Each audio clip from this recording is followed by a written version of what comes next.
Hey, guess what's going on today? We're going to talk about schooling, homeschooling. Hey, Dave Edwards, Treasure Valley Dave. Hope you guys are all doing well. We're doing something special right here in the office today. But first, I want to let you know that, hey, if you're looking to sell your home, buy a home right here in the Treasure Valley, or maybe relocate from someplace else to the Treasure Valley, give us a call. Appreciate that. Now, let's get right into today's topic. Julie, hi. Hello. Hi. So that's Julie, and we're going to talk about homeschooling. And guess what? We're going to actually have some real live homeschool students right here in the studio. Hi, guys. Hi. Wow. So, Julie, can you tell us a little bit about yourself, and then we'll go down the line. Yes, so I'm Julie, and I have 4 children. One of them I've already graduated. So these 3 girls I still have here at home. We've been homeschooling for 12 years and going strong with it. We plan to finish it out that way. Nice. Yeah. And Faith.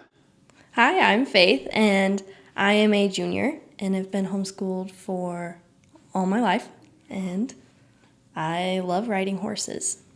Nice. Next. My name's Kaylee. I've been homeschooled my whole life also. I really enjoy it, and you just get a lot of extra time for doing anything you want. Anything you want. Okay, we're going to talk about that. As long as your parents agree to it. Okay. And you? My name is Clara. I've been homeschooled my whole life. I'm in 6th grade, and I like playing sports. Nice. Wow. Julie, this is like, so you're a regular teacher. Yes, you could say that. Nice. Okay. So why is this important to you guys? Because if you're, in Idaho already and you're in a regular school and you want something a little bit different for your children, or maybe you're in another state and you're wondering, what is homeschooling really like in Idaho? Is it something that you can do? Not just from like the government perspective, but is it something that you want to give to your children? So we're going to talk with Julie about, is it as scary as it sounds? I mean, well, Julie, just let me be quiet and let you start talking about and telling these people, what it is to be a homeschooler in Idaho. Yes, so homeschooling is not scary. It's not as scary as most people think. You don't need a special education. Your heart needs to want it for your family and for your kids. And homeschooling here in Idaho is extremely easy to do. It's not regulated. You just basically decide you want to homeschool and you homeschool your kids. Just like that? Just like that. It's very simple. Okay, well, you make it sound simple, but I mean, you've had, a whole class here and you have to do what, preparation and figure out what subjects to teach? Mm-hmm. So the only requirement is that you teach the subjects that they're teaching in public school. And so their recommended subjects are math, science, language arts, and social studies. So however you want to teach those is up to you. Okay. Too bad they didn't include wood shop because, well, that'd be fun too. Those are just the required. So there's any elective that you want your kiddos to take on, there's opportunities here in the Valley for that. Okay. So now for these required classes, do they have a particular curriculum that you have to follow, or is it just math and then you figure out how you want to do that? Yeah, you get to pick whatever you want to use. It can be secular, it can be religious, whatever you want to use, it does not matter. I remember when our daughter was quite a bit younger, and the thing back then was this new math, which didn't make any sense to us. Mm-hmm. So you have the option, it's like if you don't like new math, that you could teach some other math. Yes, we don't do any Common Core, CRT curriculum. Our curriculum is faith-based. Okay. So God is all throughout intertwined into their education, and we love it that way. Nice. Yeah. Well, let me ask some of your students, are you guys learning stuff? When you take math, do you think you're as smart as the public school kids? Yeah. Yeah? You sound pretty confident. It's going good. Yeah? Okay. And everybody's getting straight A's? Pretty close. Yeah? Yeah, they are pretty close. Okay. Yeah. And so I guess you have to grade them every quarter and then give them report cards? I don't do report cards. I do keep track of grades for the older girls for high school, just so that they can have transcripts and graduate with a diploma. If they choose to go to traditional college and whatnot, that they have those records. But we do keep grades on math, and I have my finger on everything that they're doing, so it doesn't always need to be assigned a grade. Okay. So. Well, and that brings up a great point is if the students want to go on to traditional higher education, is there any impediment because they were homeschooled? No, in fact, colleges seek out homeschoolers. They want homeschoolers. So as long as you keep up with those records for them, just showing that they've done the work, they will scoop them up in a heartbeat. So any opportunities for, I don't know, scholarships when they go? Because obviously you guys are much smarter and you'll be able to like really benefit the university, right? Possibly. I haven't looked into that. So there might be some opportunities just based on community service and other things that they've done. So I just haven't looked into that. So what about some of the things where it takes more than 3 or 4 students to do, like sports teams or band or things like that? There is a huge homeschooling community here in the Valley. So we call them co-ops, but it's where you go to a class day once a week, and they're usually parent-led, moms or dads. There's some dads on campuses too, and they just choose what classes they want to provide. Sometimes there's history, sometimes there's science, there's cooking, there's debate teams, there's cotillion for learning formal dancing and etiquette. So there's a lot of opportunities here to where it's not just us at home. We're out there and engaging and playing sports in the community and lots of things. So is there any negative aspect of being homeschooled? What do you think, girls? I don't think so. You have a lot of time and you can actually do extracurricular activities. Okay. I have heard people say that, why would you homeschool? Because then your kids won't become socialized. I'm thinking that's a reason to homeschool. What about you guys? I guess you would ask, what kind of socialization do you want for your kids? Right. My kids are socialized in a way that they can interact and have quality conversation with any age of person. They can hold a conversation with a grown adult, and then they also know how to interact with children. So I want that kind of socialization for my children, and not just that they're interacting with their own age and peers. Right. So they know how to communicate well. That's really a plus. Yes. Wow, because it's like when you go to, I don't know, what, job interview or something like that, and you've only ever talked to somebody at your own age, it must be scarier than heck, but you guys would be totally prepared. I think they would be very comfortable doing that outside of normal interview jitters. Right. Yes. So you said horseback riding, and it's something that you like to do, Faith? Yes. So how does that work into your school? Do you get graded for how well you do that, or? No, it just more counts as an extracurricular activity that I just like doing on the side. More of like a hobby. So then you have to take care of the horse. You have to like do some like textbook learning about what horses are all about and how to take care for them? Yes and no. I have a lot of horse books that I've already read, but like we have our own horses, so I'm around them a lot and get to learn every day about new things. Nice. And you? I also really enjoy being around all of our animals and riding our horses also. What animals do you have besides horses? We have sheep and our horses, and then we have dogs, a cat, and chickens. Wow. And then so you guys are all responsible for maintaining them, taking care of them, getting the eggs? Mm-hmm. That's Clara's job. Is that right? Yeah. Wow. Is that scary? No, not unless the chicken's broody. Yeah. They don't come after you and start pecking you. Get out of there. Driver's ed. Wow. Do you teach driver's ed? So that's one thing that I cannot do. We went through Nampa Christian High School, and they have a great program there. Okay. So we sent the girls, they're both driving, they both have their permits. So we sent the girls there for that. But you guys probably have been on tractors and stuff like that since you were this tall, right? Yes. So it's like no big deal.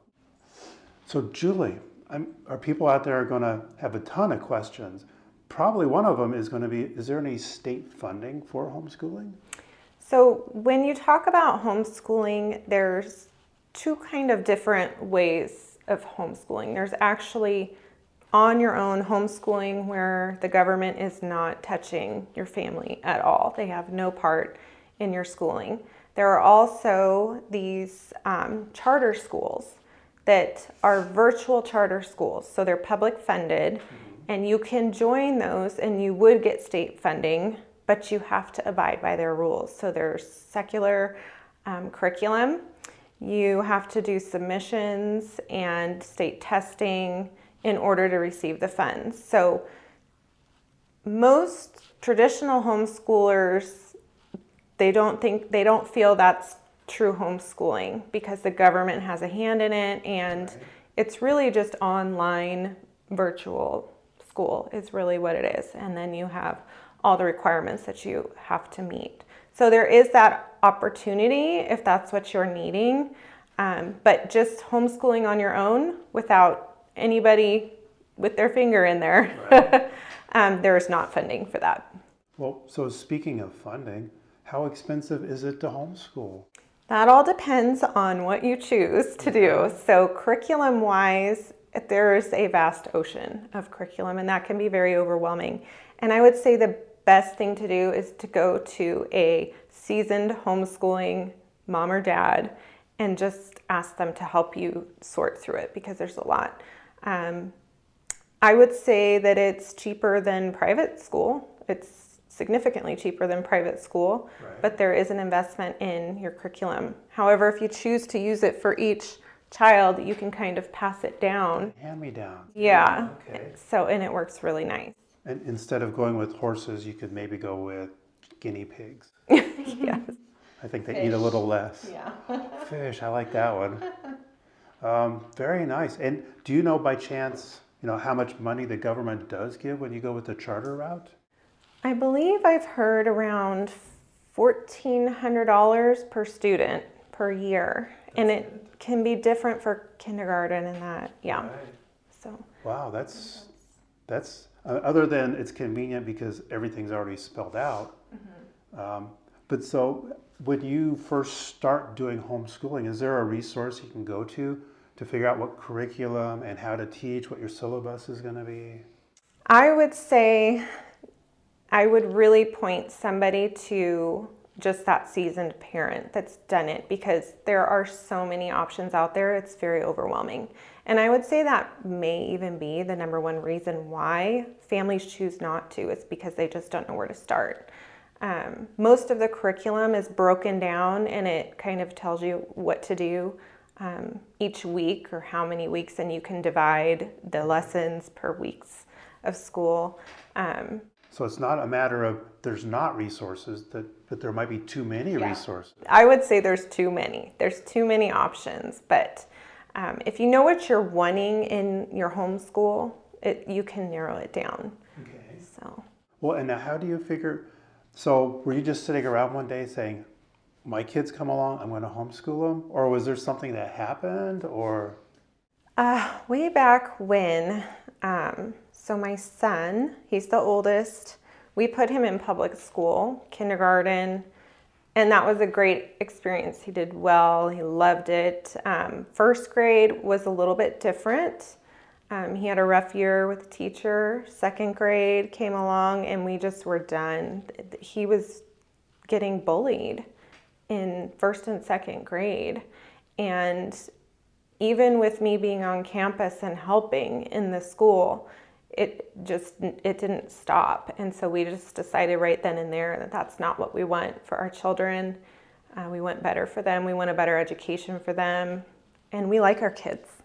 We don't want to send them off all day long. We like our kids. We like to be with them. So nice. So was it the matter that the teachers weren't being supportive as your son was in these grades, or was it just the other kids and there's just the atmosphere of how kids interact with that socialization that kids? Yeah, I think one of his teachers was going through some personal struggles. So I know that came out in class time, but I think it was more of that socialization that I didn't want for my kids. I like to be able to somewhat control their environment and make sure that they're not being exposed to things that we're not ready for them to be exposed to. So that brings up another good question, though, is that I'm just playing devil's advocate here. Are you like totally controlling what your kids learn? Do you guys feel that, there's stuff that you want to know more about, but you can't learn that maybe you would get in a public school?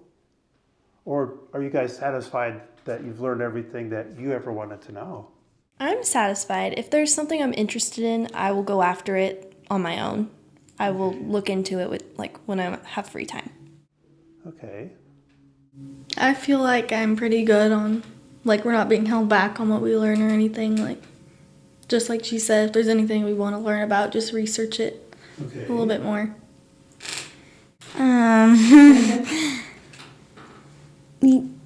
Well, we're not being held back. It's just it'd be nice to learn more sports and that, because you can't do as many as them when you're homeschooling. So yeah. Right. Yeah. We have in our family a one sport per season per kid. Okay. Just to control the family dynamic and still be able to have dinners as a family and not be split up. So Right. You'd be driving all over the place. yes, yeah. Okay. So we really value that family time together. So your relationship with your kids, because you're with them all the time, is that a good thing or a bad thing? It can be good and bad. I'm sure we all get sick of each other. Yeah. Yes, but I would say that our relationships are amazing, and we're very close. And like I said, we love spending time together. So do you have two different hats? Your mom hat for after 3:30, and then your teacher hat? Absolutely. And coming out of summertime and trying to get back into that routine, it's really hard to put on the student teacher hat. Right. So yeah, that can be a challenge for sure. It takes about a month to get back into the swing of school. Ah. Guess you guys could go school all year round, right? No. Oh. No.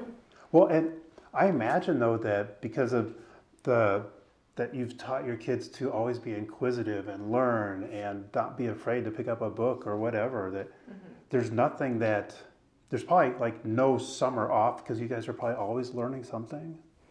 I feel like we try to take the opportunity to learn anytime something is presented to us.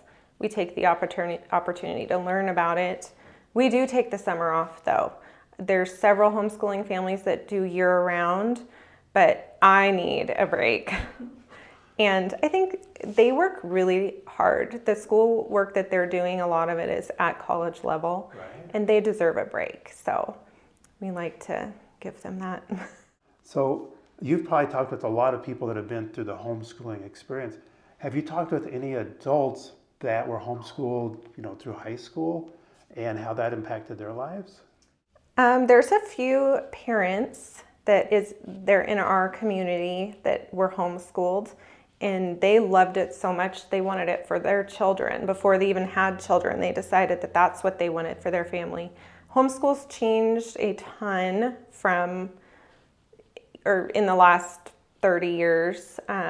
It's just very different now, and I think in a good way. There's more available to the children, and they're not as isolated as maybe they were, a while ago. So I've heard positive things. I've also heard things shared with me that they weren't truly homeschooled. It was like the parents' intentions were there to homeschool, but it wasn't a priority.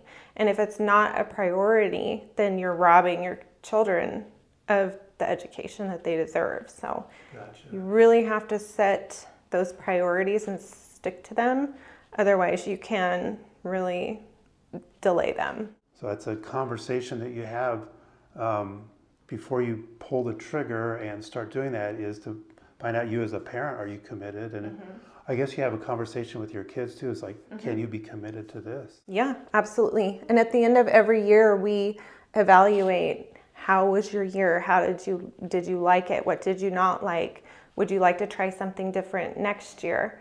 And we always are open to having that conversation with them so that they're involved in the decisions on their education. Wow. So your kids must be very, I don't know, mature when it comes to these big life choices. They are mature. I would say they are all mature. Nice. So homeschooling in Idaho, have you had any experience homeschooling any place other than Idaho? And what was that like? Yes, so we've homeschooled in California and actually in Oregon as well. In California, it's very regulated. You have to do state testing and just keep better track of grades and things like that. So it's very different. So you probably have to teach to the test then. You do if you want your children to score well on it, which I'm not big on test taking. So, and they were so young when we were in California. I think only my son had to test maybe once because it's at a certain age that it starts. But you have to fill out forms stating that you're going to homeschool, and so the government knows where your children are and what they're doing. Gotcha. So, and it's the same thing in Oregon. You have to fill out forms and do state testing in order to homeschool. And is there homeschool communities of parents to support like there are here in Idaho? There are, yeah. There's several co-ops and different groups in California and Oregon. So the support is there. There's more paperwork that you have to do. So if you guys are still in one of those states and you're not happy with your kids in public school, maybe check out homeschooling. Even though it's not as free and liberating as it is in Idaho, it's a step towards that. Yes, and I would recommend, we do classical conversations, which is a classical school.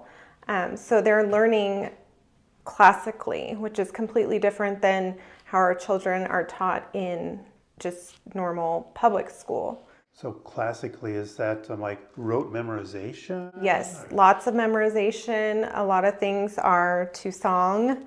I won't have them break out in song for you, but they have so much memorized and just plugged in their brain. And as they go up in their grades, it's just a memory peg for them to build on what they've learned. So it's worked very well for our family. I know it's not for everybody, but there is classical conversations in California and Oregon. I think that's fantastic. I know my wife talks about that kids nowadays just don't know their times table because everyone has a calculator on their phone. Yes, we could sing those for you, but Oh, nice. we won't. Well, speaking of that, do you guys play musical instruments? I used to a while ago, but When you were younger. yeah, but I leaned more into the horses and other studies. Okay. You guys? We did a few when we were younger, but not really right now. A tin whistle? They do learn music and music theory, but just we let them do what they're interested in. So they've done some piano. My son did guitar, but they've moved on. Nice. Well, it's great that you guys are being exposed to all these different things. So time, what's a normal day of homeschooling look like? We do about an hour each subject. That's normally about what we do. And you start at, say, 8:30 or so? Around 9-ish. Oh, you're studying to be a real estate agent. That's the beauty of homeschooling, is that you don't have to start extremely early. But at high school, they're spending about 5 to 6 hours a day doing their studies, but there's no homework. So they do their work and then they're done for the day. So they have the freedom to get up as early as they want to and be done with school when they're done. So. And they don't have to wait for the bus. Right. Oh, that's pretty nice. Yes. So that sounds like there is a lot of extra time in the day for those other things to do, huh? Yeah. So what about, you don't have the distraction of boys trying to play the fool in front of you and catch your attention and stuff like that. So not having that distraction, is that a good thing? So you can focus on your schoolwork, or what do you guys think? I would say so. That way you can really focus. Right. But it's still good to be around boys and have their idea on concepts that you're learning. So you probably get that on when you have those community events? Yeah. Okay. So you guys probably have tons of questions about homeschooling, and there's a lot of resources out there. You can leave comments down below, and we'll get some answers for you that way. But the one thing that I'd like to know is, doing this, it really is an investment. Is it worth it? Absolutely. I don't regret a second of my time being geared towards the kids and homeschooling. You must like your kids. I love my kids. Oh, I had a feeling. Yes. Wow. So let's start down there. If you were to give some advice to a kid that's maybe not in homeschooling or maybe in even another state, what would you tell them? I think you should do homeschooling because I like that, like, you can try and race your siblings at it, and that you have, like, all the extra time left in your day to do anything you want. Nice. What do you think? I would just tell them it's a great experience to be able to learn a bunch of different stuff. In public school, there's set subjects, and you can learn more at home, but you have a bunch of homework to do. I also enjoy all the extra time you get. Nice. It's an amazing opportunity, but you have to be devoted to learning. Okay. I think that's one thing that I've learned that I needed to do. And the extra time's amazing. You can do anything once you're done. You can start early in the morning. You could start later. It's just whatever your schedule. You can be very flexible with it. Right. And you don't have to get up and wait out in the rain for the bus. Exactly. That's nice. So Julie, what else should parents need to know? I would recommend that parents just looking into homeschooling should go to HSLDA, its website, and there they can learn about state requirements and get their questions answered, and there's just a lot of information on there for them. Sounds like a great place to start. It is a great starting point. Okay. That and leaving questions down in the comments would be a great thing to do as well. And I'm happy to answer questions too if they come up. So Nice. We'll shoot them over. Wow. Well, Julie, thank you so much for bringing the class in here. Yeah. And, I know that you've provided a lot of information for our people to think about. And if they're thinking about moving up here and starting to do homeschooling as well, I think maybe you've given them that little spark. So that's great. Cool. Well, thanks so much. And thank you guys for stopping in, and we'll see you on the next video. Hey, thanks for stopping in and learning more about real estate in Nampa, Idaho and the Treasure Valley. If you'd like to learn more, watch this video here next or binge on this playlist. When it comes time to sell a home, buy a home, or even relocate to the Treasure Valley, your Treasure Valley Dave team is your real estate expert by your side, helping you get home.